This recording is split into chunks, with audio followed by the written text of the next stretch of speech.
All right, we're doing PT Breakfast Club a little early. I'm on the left coast today. I've only been out here a couple times, but I'm near San Francisco, so I'm doing it live at 5:30. I must like you guys without coffee, by the way, because the downstairs, the breakfast in the hotel lobby didn't crank in front of the 30 minutes. But Tony Maritato, you're up and about here at 8:30 in the morning on the East Coast. What's going on? Yeah, not much. It's beautiful, beautiful sunny day here in Ohio. I already started treating patients. Dave Kittle is out for the day. I'm not sure what he's doing, but he's out and about. So, uh, I wanted to ask you. You and I had talked about this a while back. Today on the episode, I want to talk about AI agents. Jerry Durham, I still don't know exactly what he's doing, but he's doing a ton of stuff, it sounds like, with AI agents and automating things. I want to talk about not selling the outcome, which is what most of the time I'm hearing people say. People say, sell the outcome, sell the dream, sell the vision, sell the European trip, not the flight there, not the TSA, not the baggage check, not the screaming kid kicking your seat. I don't know. I don't think we can get away with selling the outcome. Like, there's a part of that, but the reality is, we're the ones in the trenches actually having to make the patient do the exercise. We're the ones having to make the patient do the thing that they probably didn't want to do. I think we have to focus on attracting patients who want the experience, want the adventure. And I was thinking about this, and I'll turn it over to you. This morning, I'm talking to my wife. We have our coffee. We're just hanging out. We're chit chatting, and she was like, "Why are so many women, in particular, so afraid of lifting heavy weights?" And I think CrossFit did a lot to help change that paradigm. But even within my family, I've got women in their 50s, 60s, in-laws and different people that I'm associated with. You give them an 8-pound dumbbell, and you would think you ask them to lift 150% of their body weight, which should be lifted like reasonable. So the question is, why are we so scared to lift heavy things? Why are we not more focused in therapy on selling and packaging the experience rather than the outcome? The outcome doesn't matter. Like, even if you give them pain relief, it's temporary. Everybody's going to get pain again of some kind. Let's focus on marketing the experience. Yeah, Rory Sutherland is big on this, where he says, well, okay, so who does sell the outcome in our profession or in healthcare? And I found this when I was treating patients, which was patients would come post knee replacement, hip replacement, some surgery, and they would say, I don't understand any of this. Like, this was not in the brochure. Somebody, maybe a surgeon, had sold the outcome, which is, hey, 12 months from now, you'll be able to do those things. What they forgot to mention was the thing that you'll need to do, or the things that you'll need to do from day one post-surgery until that 12 months. And unfortunately, PTs were sort of caught in the crossfire. We were now looked at, this was not, am I an abnormality? Is this going wrong? So Rory Sutherland talks about this in terms of people don't fear necessarily pain. People fear uncertainty. Where I think people are smart enough to know that, like, if I'm going through physical therapy, there will be something physical on it. And most of them are smart enough to know it's not just something physical a therapist is going to do to them. So they don't necessarily fear the pain or the difficulty or the lifting of the weights. They fear the uncertainty of knowing, like, is this going to work? How hard will it actually be? Will I be able to do it? Will I keep up with it? So the worst part of PT isn't maybe the actual things that you're doing, it's the not knowing. So going along your lines of saying, don't just sell the outcome, don't just sell the lifting the grandkids again, be like, I've seen a lot of great PTs and a lot of people in business too. You get to the no as quickly as possible. Like, that's one of the ideas. Get to the no as quickly as possible, meaning you want to weed people out who aren't going to make it past visit 3 anyway. This isn't going to be for you, right? Fight Club them. And I think I have to qualify that on that because the movie's been out for so long. Fight Club them is, there was this super elite underground fight club in a movie with Brad Pitt and Ed Norton. And anybody that wanted to apply, I don't think I have to say spoiler alert if the movie's more than 20 years old, right? Anybody that wanted to apply to get into this, like, it was a cult. I mean, essentially what Fight Club was a cult. But anybody that wanted to get in, you'd be originally told no. Like, no, you're too, if the person was tall, they were too tall. If they were short, they were too short. If they were fat, they were too fat. So you had to Fight Club them. And then the idea was if they stuck around long enough, they were the people who actually wanted to get in. Academics feels a lot like this. A job that you want, like really a tough job that you're really reaching for, feels like this, because usually you're denied once and you've got to go through another acceptance process again. So everybody wants to know how long this will take. Am I doing it right? Is this even working? I think what's worse than a difficult journey is when you don't know when the end is. So I Yeah. think, instead of just selling the outcome or not selling the outcome or not selling the outcome, I think you should show like if you create and sell clarity, that's something that's even more powerful.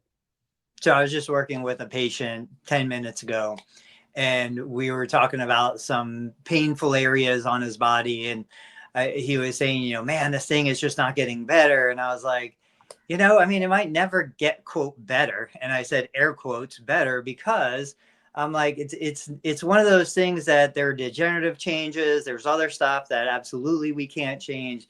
It's not about feeling good or getting to that point where you're, quote, healed. It's about the journey. It's about coming in every day. It's about working out. It's about getting stronger and improving yourself. And I feel like if, we talk about burnout and frustration and therapists who just feel like they're treading water and they're never getting anywhere, because we're trying to help consumers, again, that don't really want what we want them to want. I think if we do what CrossFit did, what yoga does, what all these other brands do, they repel the wrong people, they attract the right people.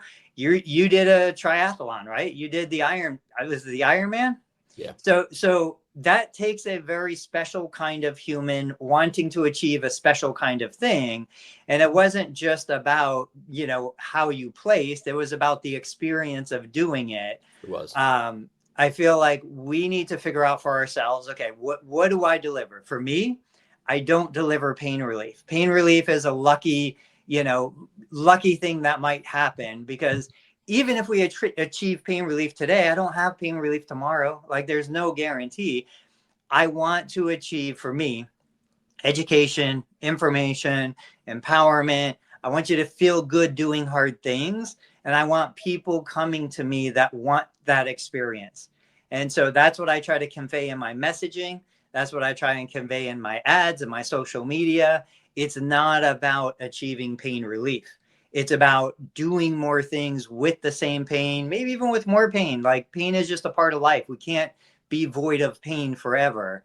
And I think that would help just so many therapists if they embrace that, hey, we're not a drug that relieves pain. Maybe some people do, but the rest of us, we want you to want to be healthy. We want you to want to do hard things. We want you to not be scared of lifting 8 pounds when it's reasonable that you should be lifting 108 pounds. So I sort of took this into account, I think maybe on my own experience of not understand, like, where are we in this part? Like, wait, was this forever? Whatever. So this is a dummy account. This is the Athelos AI Scribe, and I've been playing around with this. One of the things it allows you to do is when you're done, when it's everybody knows an AI Scribe will write the note for you, right? It'll suggest billing codes, yada yada yada.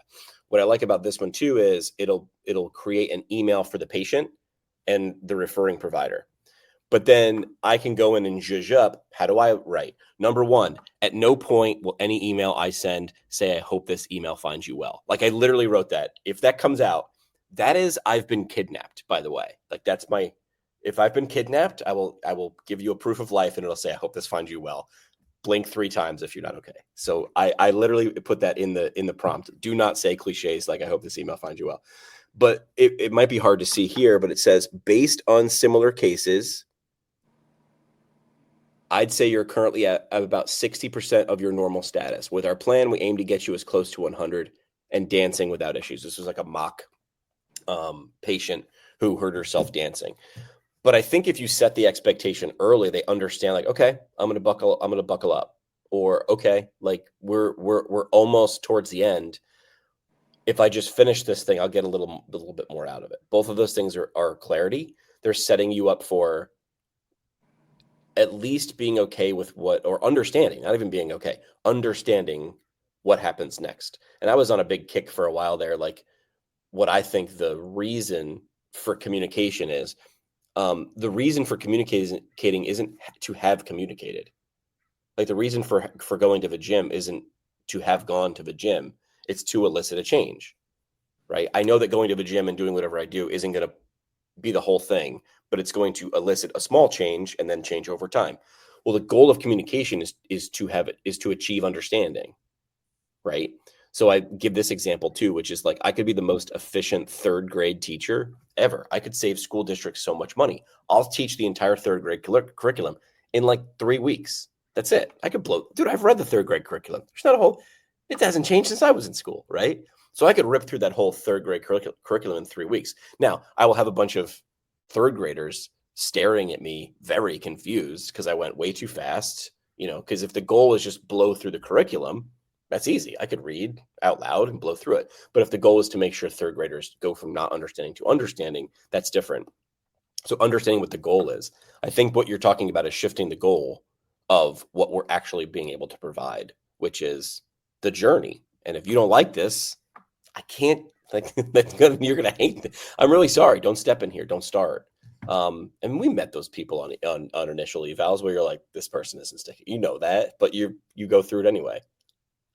Yeah, I was listening to a guy, it's a new to me marketing channel, and he was talking about like you don't go to a buffet for an amazing steak experience. Right. You go to a steakhouse, it's a completely different experience. And I think Dave's not here. I was going to talk to him about this. Like Dave Kittle would be the quintessential steakhouse, and you have the well-trained server, and you have the wine list, and you have all this stuff.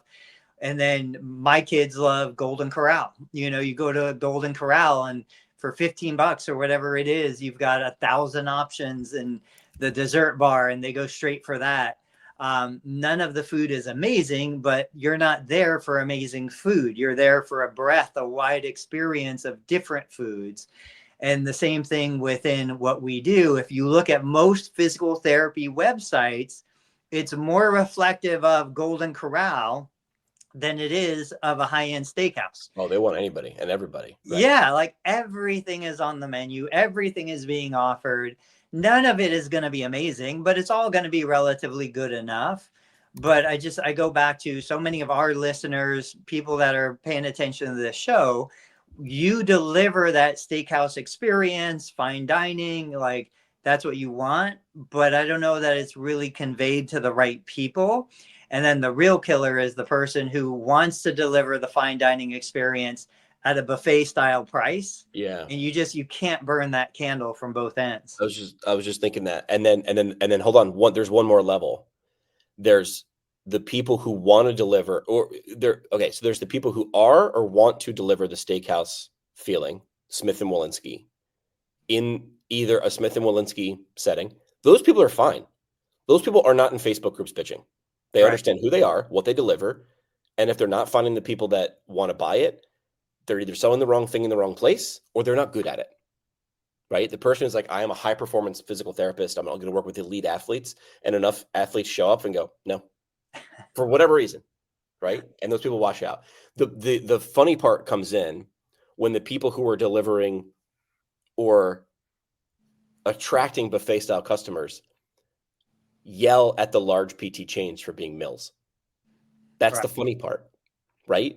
So like you said, is McDonald's good or bad? Oh, it's horrible. It's horrible. Well, not for a million people per day per location. I don't know. The data is on each McDonald's franchise, but like enough people understand what they're getting at McDonald's. If McDonald's put a filet mignon on their menu, that would be a great social experiment. Like what would happen? Like, would people not order it because like this doesn't make sense? Or would they be like, this is a great deal because I'm getting a filet mignon at McDonald's? Like, why don't you think they do? They could. That's the whole thing. It doesn't make sense. They could. They choose not to because they understand the business they're in, the messaging. Did you see that post that I shared with Ronald McDonald? No. Oh, it's on LinkedIn. I shared it last night. I prompted ChatGPT to give me an image of Ronald McDonald. I said with his big clown feet up on the desk, hands behind his head, stacks of money around him, laughing, saying, quote, oh no, they can make a better hamburger, because the whole post was about McDonald's. I showed my kids last night the stock chart of McDonald's, and it's just a beautiful slope up accelerating. They make so much money, they don't care. Yeah, this was from ChatGPT. They don't care about everybody else who can make better food. They understand the business they're in. They serve millions of happy customers every single day. They don't care what everybody else thinks of them. They've embraced who they are, what they do best, and they're amazing at it. And I mean, there's very few stock charts over the course of a lifetime of the business that can show that kind of success and growth. That's what drives me crazy when therapists love to beat up on, quote, the mills, corporate PT, all this other stuff. And in reality, they wouldn't exist if there wasn't a need, if there wasn't demand, if they weren't doing something right. There's a function and a purpose for them in the market. So what do you think people should take most away from that post? Is like understand, like to me, I'll tell you what I took away. You tell me if that was part of your intent. To me, it's understand where would you start? I would start with what you want to provide. Because like if you come into a profession, or if you're like, I'm going to open a business and look, there's a big need, you could be successful. But if you don't like it, 6 months or a year down the line, you're going to hate it, right? So I think start with what you like to do. And if it's working with this type of patient or doing these types of things, start there. Then you have to look if there's a need for it. Like maybe you're in a really saturated market, right? So then you have to change. You can't be McDonald's. You have to be Wendy's, which is similar, but they make a point of pointing out where their differences are, right? So what were you hoping people were taking away from that? I think my main intent with that post was really just to say, it doesn't matter what you like. It doesn't matter what you want. I'm going to go opposite of what you said, in the sense that, like, just look at nature. Like you can't control nature. The rhino is like the perfect amalgamation of all of these different traits for the environment the rhino is supposed to live in. Put the rhino in Manhattan, he's going to die. It just can't survive. So it's like, I don't think about what I want. I think about what the environment supports, what is already proven to be successful out there. And is there an opportunity for me to build something that's going to fit into that environment? If I want to go big, if I want to scale, if I want hundreds of locations and 1,000 therapists, that is going to be a very different animal than if I want to do just me doing, manual therapy for 60 minutes one-on-one with every individual. And if that's the business that I'm going to build, then I'm going to do it at a $300, $400, $500 price point, not at Medicare reimbursement rates. But I have to put that animal in the right environment. I can't force the environment to accept the animal that I want to deliver to it. Correct. I was saying start with what you want, because if you're actually starting a business, I don't know that you'd want to keep doing. Like, ask yourself, like, is this the business I actually want to get in? Because I think a problem comes in a lot of times when people start in two ways. They conform to what they think they need to do, right? Well, this is how it's going to be. And you hear those people complaining a lot. And then 3 years in, they're like, I'm still doing this because the goal was to do this and then change. And yet you built a business that was built on this. Or, yeah, not understanding what you will actually drive you. Like I knew in PT school I didn't want to do patient care, but I kept going because that's what I was supposed to do. Because I'm halfway through the degree and I'll learn to like it. And I was surrounded by 37 other people who, the more they did it, the more they liked it, or at least that's what they were saying. And I was like, oh man, I'm the mole of the group. Like, what am I supposed to do here? But I knew. And then I tried a couple different settings. I was like, it's not me. I don't like what is me. I don't like this. So I need to find something different. And that's okay. Yeah. What would be not okay is me sitting in a clinic bitching about it. Right. Dude, you knew what it was. So real quick, Will Boyd's here. Will, I am trying what is it? Like whatever Facebook automated ads are right now, I'm trying it where I basically just told Facebook, here's my, I think it recommended a $3 budget. Here's my $3 daily budget. Just run whatever ad you want to run. And I gave it a list of videos that are already on my Facebook business page. So I didn't give it any other information than that. I'm going to see what Facebook does with that information, which kind of leads us into the next topic about AI agents. And, you know, Facebook has AI running ads right now. It's making decisions just knowing, okay, Tony wants more inbound leads. I want people messaging me and calling me. Never do a Facebook suggest. Will is saying no with several O's. Never do a Facebook suggest. Always ends up the worst performance. And then he says call, but keep me posted. So he's telling you to go left when you're going right. Well, we're gonna see what happens. So I could handle losing $3 a day. But yeah, like we know we're moving toward a AI future. I think I shared this. Did we talk about this? You got to tell me. Back in the day, you remember being up late at night, 2:00 in the morning, infomercials took over television. Television used to end. There was a point where you'd see the American flag and one of, you know, I don't know, was it the anthem or Star Spangled Banner or something was playing, and literally the television would end broadcasting. Then infomercials came on because that attention could be monetized. And I was thinking about it this week. And I was like, man, if people are in pain, and I don't want to sell a solution for pain, but if people are in pain, they're up at night. My audience, total knee replacement, they can't sleep. They're up at night. They're flipping through late night TV, scrolling their phone. I'm like, why don't I buy that time? I used to only run ads during the day when I had people to answer the phone. But now I'm like, well, shoot, I can get cheaper ads in the middle of the night. I'm going to capture that. I'm going to focus the message on the person who's awake at night, can't fall asleep, getting frustrated. But I don't have somebody to answer the phone. So this is where we talk about automation, AI. Can I get an AI agent who can answer the phone for me at 2:32 a.m.? What do you know about this? And I know Jerry Durham's talking about this a lot. Yeah, you could do this yesterday. You know, this was you.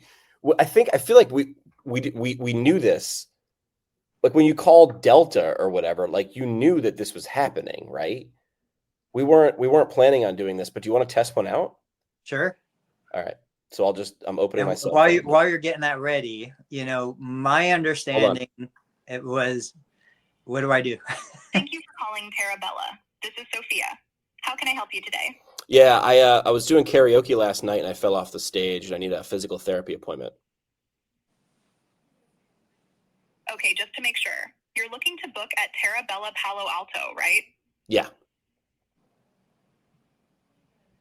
We have an appointment available with Sarah Thompson today, Tuesday, May 27th at 9 a.m. Would that work for you? No, that's way too early. Anything later? Let me check what else we have available for today, Tuesday, May 27th. We have an appointment with Sarah Thompson at 2:00 p.m. Would that be more to your liking? Yeah, that's better. All right, great. So to book that 2 p.m. appointment with Sarah Thompson today, Tuesday, May 27th, I'll just need you to register with our system to finalize everything. Is that all right? Yeah. Before I go ahead and book that appointment, may I know your first name, please? So now the rest of that appointment will be making sure they know my name, spelled it properly, making sure what insurance I have and my numbers and what type and all that. So then it's going to appear on the EMR for Sarah Thompson booked right then and there. Now that was a pretty unsophisticated, medium sophisticated, right? Sometimes when I do that demo, I always like do something funny, like I fell off the stage doing karaoke, or I was playing polo or whatever. Sometimes she'll react. Sometimes she'll go, "Oh my gosh, like I love karaoke. That's horrible." Sometimes she doesn't. Like she was business, right? So can you program an AI agent to react in certain ways in triage? Yes. I'm working with a client right now who is a surgical center who also does like urgent care hours. And right now it's an answering service that has to figure out when to call the surgeon on call. And I'm like, well, how do they know? It's like we have a Remember logic in 8th grade or 9th grade math? Like if then, if then, if then. That's what AI is. It's a giant if then engine. So if the person says this, tell them, can you see the bone? Yes. Go to the emergency room. That's not us. Like, or just forward them to, I'm now forwarding you to 911. So can you, for what you're looking for, create an AI agent? Yeah, you could do it yesterday. Okay, so what was that agent that you just shared? Is that from Athellis? That was from Athellis, yeah. Okay. What are your thoughts on what you just shared with me? Yeah, I think it's a really good B. I think it's a B- in terms of audio, right? Like I knew it was an AI agent because I think most people would be like, yeah, okay, it's not a person yet. I think in 12 months, maybe less, it'll be so sophisticated. Like in terms of tone and time and delay and processing. Like again, you've called Delta 3 years ago to change a flight and you knew you were talking to a robot. Representative. Like, right? Just hitting 0, like, because it was annoying. I think so much effort, and people can see there's so many people looking for something like this. Now, the average person is looking for this. They're putting so much effort into the speech, the tone, the timing. In 12 months, I don't know that you'll be able to discern the difference. And we talked last episode about, do we need to inform people? I know there are some federal laws that were in place with healthcare and calls, robocalls and things like that. Right. Did that say you're talking to an AI agent, or what's the deal with that? It doesn't right now. I don't know the legality on that. I appreciate your honesty. Scott says, the latency is the killer part for me with that. So, but I think the latency could be addressed right now. I think you just say, hi, this is Sarah. I'm an AI agent for Total Therapy Solutions.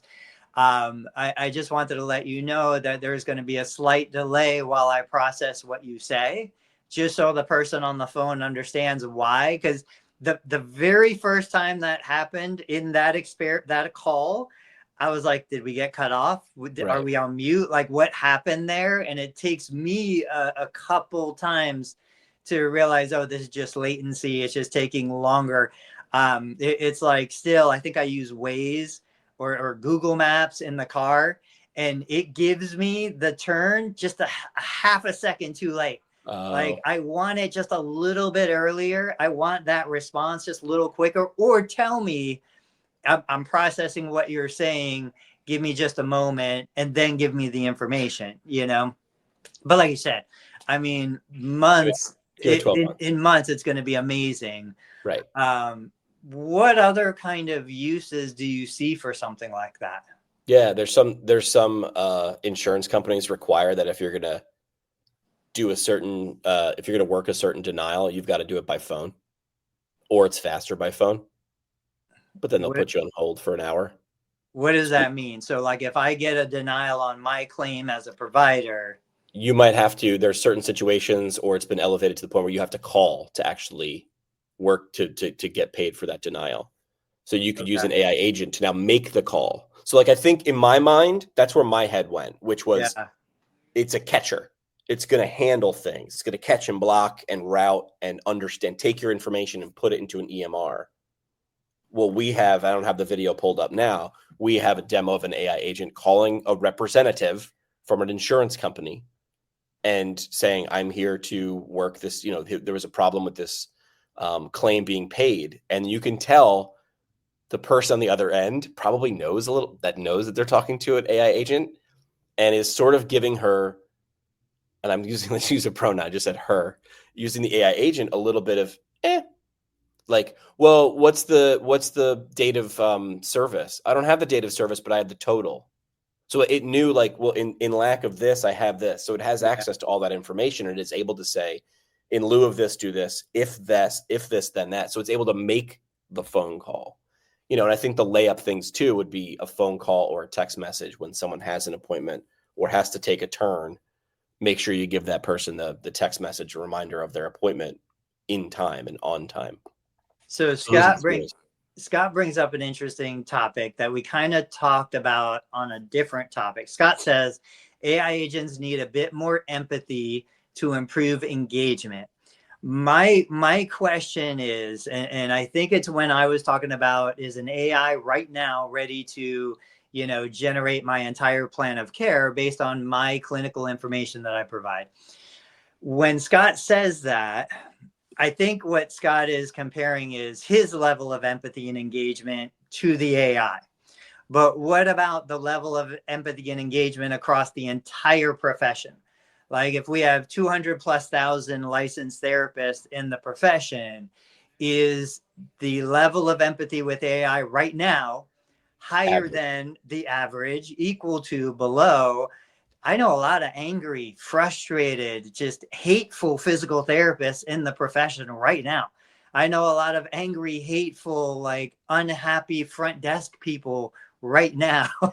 I think a completely muted agent is already better than a Right. lot of what is out there right now. And I remember having this conversation with Jerry Durham the first time I met him. I was like, the standard of communication and empathy and happiness in healthcare right now across humans is so low. The bar is so low. You just have to be half awake and reasonably curious, and you're going to be light years above everybody else. You're comparing this against your all-star. Yeah. And you're like, well, it's a B-. Like I was comparing that against a human, right? She didn't have empathy, but like if I did that same phone call with my same words 10 times, she would say, she's done. Oh, I'm sorry to hear that. Karaoke, is dangerous sometimes. Like you could tell she like understood what I was saying and played with it a little bit. Right. The other thing, I mean, we used to have a front desk person who, when a new patient would call, they would follow this written out process of asking these questions, collecting this information, putting it straight into an EMR. That's obviously replaceable right now with the AI agents that are on the market today. Like, go through a 20 question, and I can do this with ChatGPT right now. Like, Sure. I've done it where I make up a fake case. I say, ask me 20 questions and then generate a physical therapy evaluation and plan of care, generate function-based goals, generate impairment-based goals, consider these CPT codes based on these typical conditions. And it's completely possible to have your finished physical therapy evaluation, documentation, plan of care, plus the next 10 to 15 treatment notes auto-generated right from that phone call before you've ever spoken to the human, and we can do that right now. Yeah. Agreed.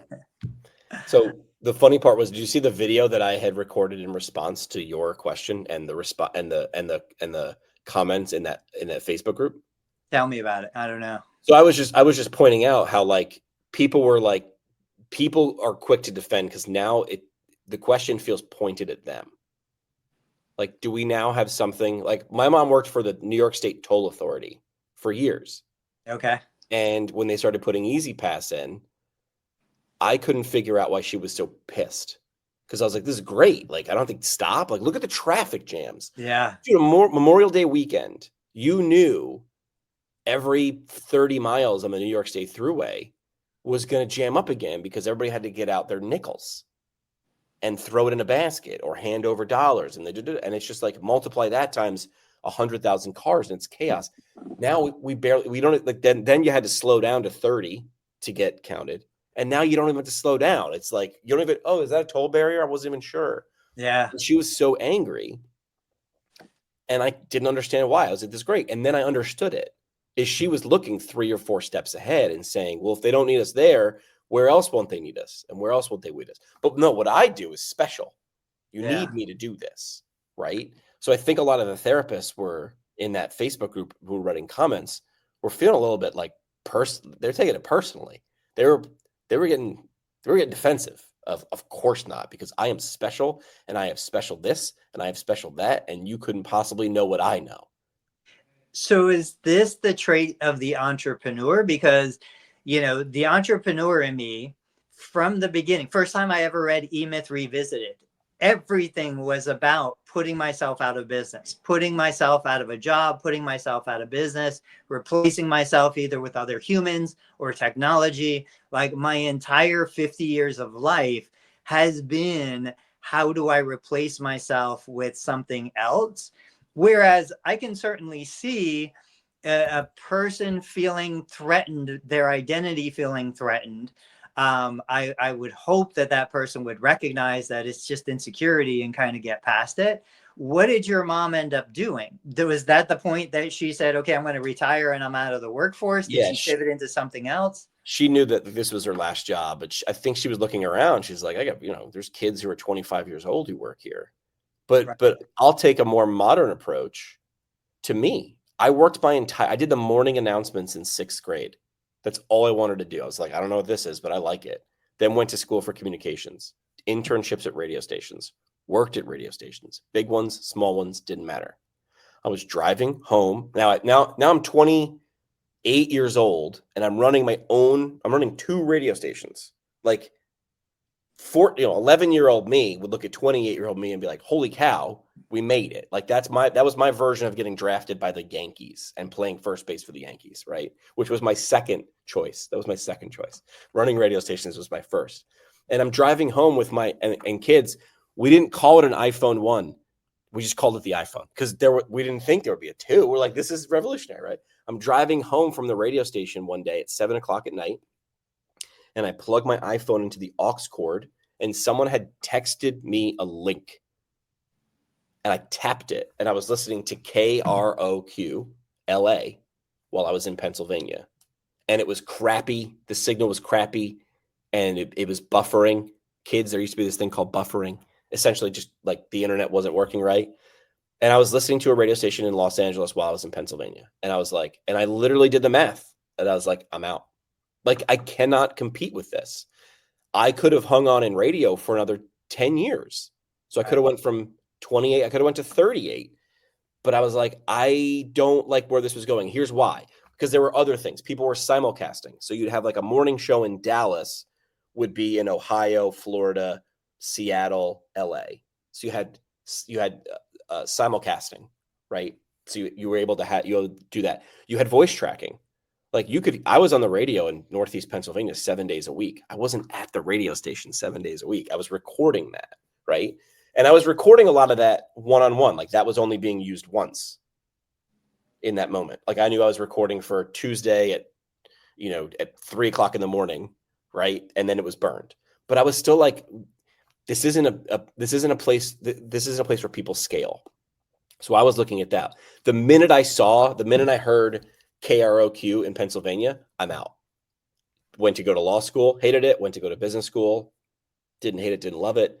Came to PT and I saw some opportunity.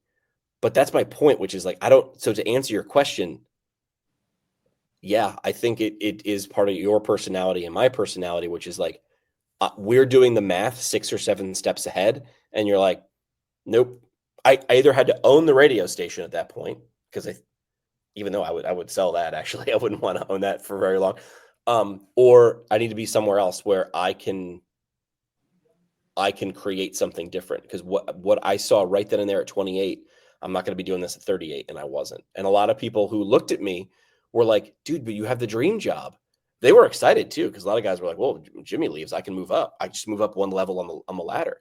And I was like, get off the ladder. This is not a ladder to be on. This is like a ladder on a Titanic. And a lot of those guys and a lot of those girls don't have jobs anymore. So I think that's what a lot of those people in that Facebook group are looking at, which is like, they're just naysaying it. Like everybody was naysaying me. Radio's never going to die. Really? Okay. Well, I got the numbers to prove that podcast use has now surpassed radio use in the United States for people above 12. That's not just adults. It's above 12. I think PTs are looking at that going, well, if this is true that I'm out of a job, I'm not valuable. I don't think that's true. I think you think that all this is part of the magic and you're so good at magic, where I think that you need to be good at another part of this, which is the human connection. So the saying was, AI is not going to put you out of a job. Somebody using AI will put you out of a job. I came to that and I said, yeah, somebody using AI is going to put 10 people out of a job. And that's where I'm seeing the real sweet spot here. So we realized pretty quick, AI isn't taking away like the stuff that needs the actual human. AI is not going to rub my patient's back. The human's going to rub my patient's back. But AI is going to do 1,000 times of a better job doing the evaluation, processing millions of cases, collecting the information. You and I talked about Hinge and Sword and a lot of these companies where what happened was, in my best of times, I'm going to manage 20 or 30 active patients in a week that are coming 2 or 3 times a week at my best, at my peak. A therapist working for Hinge or Sword is going to manage 700 patients because of the way the system is designed. Talking about what we've talked about, if the AI can do the interview, can collect the case history, can ask the questions, can process the information better than a human, better than me, the AI with me, now I've got clones of me. It can ask the questions that I would ask. It can learn from the way I do things, even if it's going to, replicate and me in that sense. It gives me scale and allows me to manage hundreds of patients now at the same time. So the questions that I'm thinking about with this is this one solution to the declining workforce? If we're losing therapists, we don't have enough therapists to fill the jobs, schools aren't attracting enough therapists because the return on investment isn't there. Can one therapist now do more without, the typical expectation of you got to build more units and you got to see more people? You can see more people because the AI is allowing you to see more people. Laws are not going to keep up with AI. Yeah. So now the question is, if I have all of the information required for the evaluation, but I'm missing the face-to-face time that is a required element of billing the evaluation, can I start a plan of care if all of the other checkboxes are checked? Even if I can't bill for that plan of care, or excuse me, bill for the eval, if I have all the information, can the PTA or the other people start delivering the service? Because if the evaluation, if I could do 100 AI evaluations in 10 minutes, right? Now the cost of an evaluation drops to virtually zero. Yeah, so I don't need the reimbursement for the evaluation, but I need the legal requirement of the evaluation. So what does the State Practice Act require for the evaluation? Like this opens a whole new line of thought in potential opportunity to let the people that are actually hands-on, boots on the ground, doing the care, do it in a different way. Yeah, I was playing around with that that very question, but the question was, I was driving and I was using AI hands-free. I was talking to ChatGPT hands-free, so don't come at me. And I have conversations because instead of listening to a book, I'm like, I could have someone who has read every book answer me based on the author. And I was saying, and I have friends who are cops, family who are cops, but a significant portion of my little village's income is based on tickets. And some have been public and say we have quotas. So they know that police officer is going to bring in X number or should be bringing in X number of dollars. What happens when AI is driving cars? No more traffic infractions, right? Because the AI knows to turn the blinker on or it won't turn. The AI knows that this is 55, do not do 56. Yeah. Now you have traffic cops going, how many traffic tickets did you write? 0. So I said, listen, based on the fact that you know that police officers and traffic infractions, it's an income driver. Right. It got to a point where you can't erase it because it's, I don't know, I'm making up figures, but it's enough of a budget of a town where if you took it away, it would collapse. I'm not anti-government, but I'm smart enough to know that the government is very, very efficient at doing a couple things. One of them is separating money from its constituents. So AI just started extrapolating. It gave me like a lot of times you have to prompt AI to give you more than like 5 or 6 ideas. It gave me like 15. And it was like essentially like AI usage fees. It was infractions for what people are doing in the car, which I thought was funny. Like music's too loud. And I was like, oh my gosh, now we have to start policing things that are based on like activities, right? It would give you, AIs are, these cars are driving on our streets, then the usage fees on the streets would go up. So it would just be a usage fee. They would start passing that along to the DoorDash driver. And by say driver, I mean the the AI agent or whatever that's driving the car. So the money's going to come, the same amount of money is going to come from somewhere. We're just going to put a different label on it. So as soon as you squish this out, it's going to pop out somewhere. Don't worry about it. Like, they're going to get their money. They're already thinking about different ways to do that. You should be already thinking about different ways to do this too, which is, how can you provide something of value if the way that you're providing it now went away tomorrow? Kids, a 13-year-old used to bike around my neighborhood and throw newspapers at people's doors. And now that would be most of the time that's absurd. You get your news from a website or an email linked, sent to you every single morning. It's insane. It just changed. So I would start skating to where that change actually is. Yeah, it's funny you bring that up. On a morbid fact side, I remember during COVID, somebody brought this up. There were fewer drivers, fewer car accidents. I don't remember the exact number, but it was an unreasonable amount of number, a financial number. When a person gets in a car accident and dies on the road, somebody had calculated out how much money that pours into the system of local government. And I don't remember, like, between hospital and ambulance and all the other stuff. It just blew my mind. I had never thought that people dying on the road increased like domestic product for the local government. One of the ideas on the AI side, though, and this is the stuff that I talk to my kids about. I'm like, okay, so we drive virtually the same routes every day in my neighborhood, like around the city and going to baseball practice, going to school. My phone is usually plugged in and sitting on the dash like a dash cam, although I'm not recording anything. And I told Lucas, I'm like, why hasn't somebody, one, created an app that follows GPS, starts tracking the timers on traffic lights, and starts getting a knowledge of understanding traffic flows so that it optimizes my speed? I am happy to drive slower if there's a better chance that I'm going to make the traffic light. And if the light's running on a sensor and there's cars ahead of me, the camera can see that. So there should be a predictive algorithm to say, Tony, if you drive slower, if you hit 42 right now, you're not going to have to hit the brakes. And then the secondary benefit, I think this came from Joe Rogan, one of the main drivers of air pollution is brake pads wearing down. Yeah. So if I need to hit the brakes less, there's less air pollution.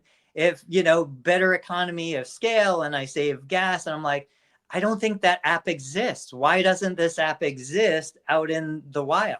So I was thinking about this too. We must think about weird things like this. We've just invented trains. Uh-huh. Right? Because if I'm going from A to B and I just got in the car, why wouldn't I? Now I'm going to be on that road and I can't pass this guy because that would violate speed, right? But we're going the same way. But now our cars just link up and they're going to go the same rate and they're going to slow down or speed up based on intersections, right? And this is also like why Americans, we love 90-degree turns and red, yellow, and green, but the rest of the world is like traffic circles. It's just more efficient. The traffic never stops. It just sort of slows down.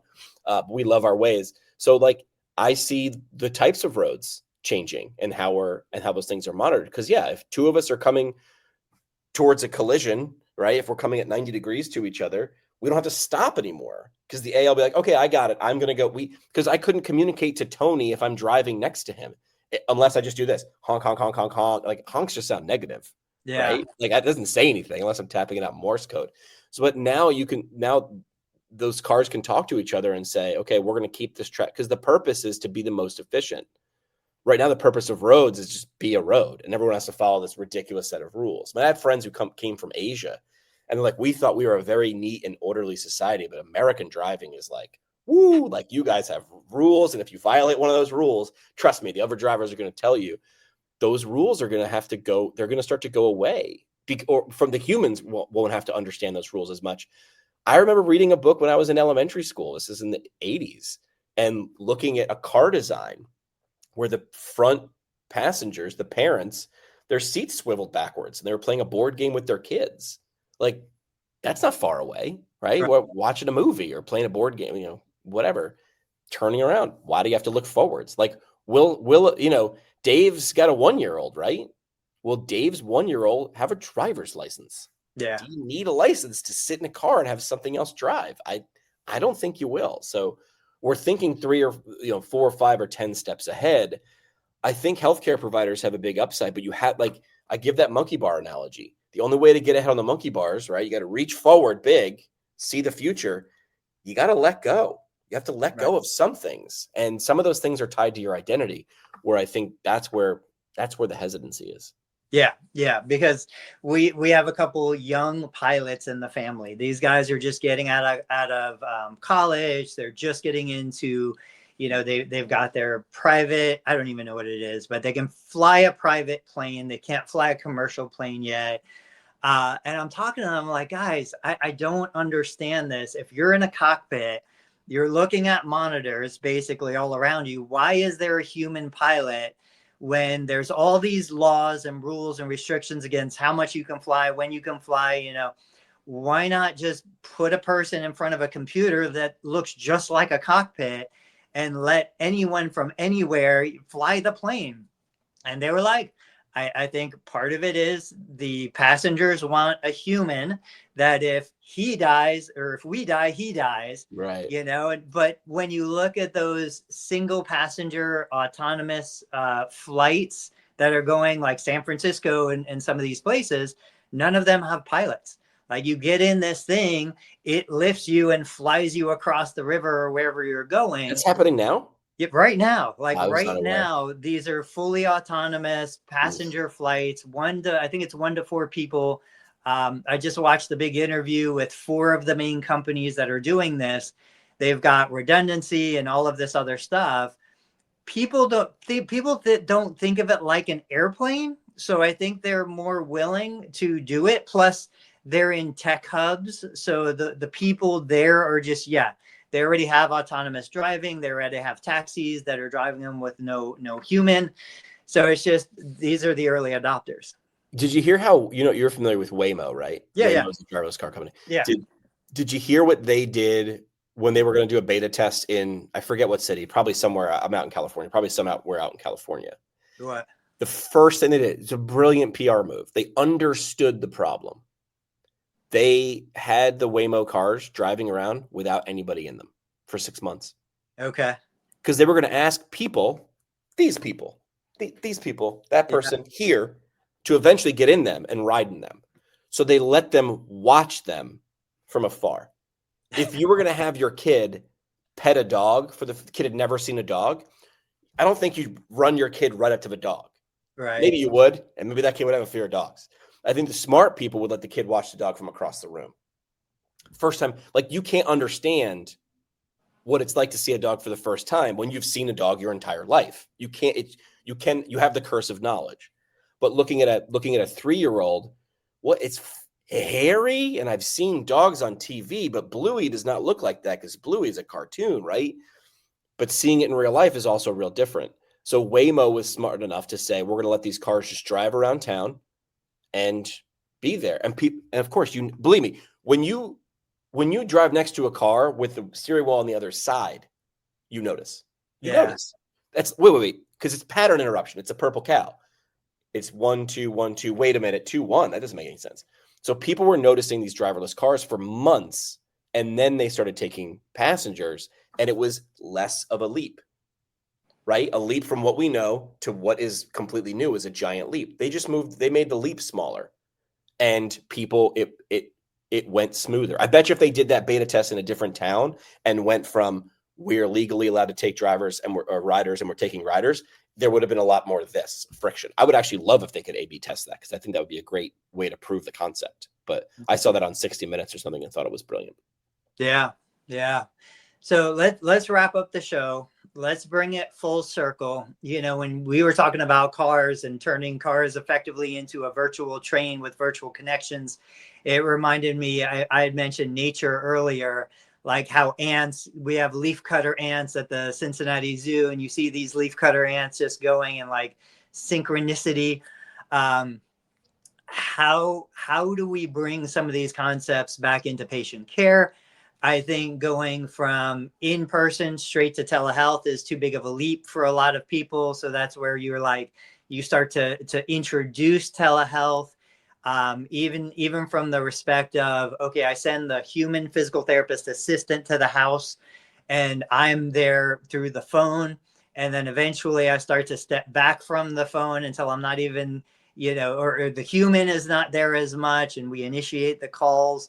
I think it could be done. And just like this, we have telephone calls supplemented with the AI agent. And then eventually the AI agent just completely takes over the telephone call, which then eventually completely takes over the patient history gathering, which then takes over the full evaluation. I think inch by inch, we're going to get there. It's going to happen. And I think that's going to be the solution to not having enough therapists, not having enough students going into the DPT programs. We have to be able to do this without the therapist feeling like we're taking away more of their independence. They still have to feel like they play a role, even though they probably don't do as much as they think they do. That's my parting shot. What you got? What is your parting shot? I feel like therapists don't do as much as they think they do. We need to start to bring these AI agents into our day-to-day operation, even if it's done subtly, until all of a sudden we realize it's doing way more than we ever thought it would do. Yeah, I would say you can do a lot of things. You can. I think even if you're sitting there and let's say you're on the far left of the bell curve, you're like, I'm never going to use AI. It's just, I don't love it. I hate it. It's going to replace humans and I'm all about humans. Good. Understanding its capabilities and then doubling down the things that you think will take it the longest to get to, right? It's going to permeate in healthcare, in business, remember Movie Phone? It used to be like a phone directory to find out what movies and book your tickets. But you can do a lot of things. Number one, staying right where you are. You can do that. You can. I would not recommend it. There are still horse-drawn buggies in New York. Right? There are, but they're the exception, not the rule, because like they're the last one. Now they're cute, but they're not functional, right? Right. I mean, they're functional for what they are. I would say paying attention to what AI can do simply, and then how does it work you out of the business? Start with the stuff you hate doing, right? I've got a bunch of things in the background that I do that I'm like, I hate doing this. I helped it tell me figure out what to pack to come on this trip, and what time to leave to get to the airport efficiently, because I hate thinking about that. So I didn't have to. Some people are saying it's going to create dumb humans, and I'm like, I don't know, man. Like I sat there and had that conversation about how municipalities will make money when no one's getting traffic tickets anymore. I liked to do that higher level idea. So AI, you can do a lot of things. So could AI. Find out what those things cross and where they don't. And I would spend a lot of times where they don't, at least right now. We're back on Tuesday. Dave will probably be back on Tuesday. Tony, have yourself a good week. I'm going to hang out here on the left coast. I'm going to go to an In-N-Out burger because people have been talking so much smack about. I'll let you know on Thursday. Animal style, baby. Animal style. I'll do animal style, and I'll let you know if the juice is worth the squeeze. All right. See ya. All right. We'll see you on Thursday, guys. Thanks.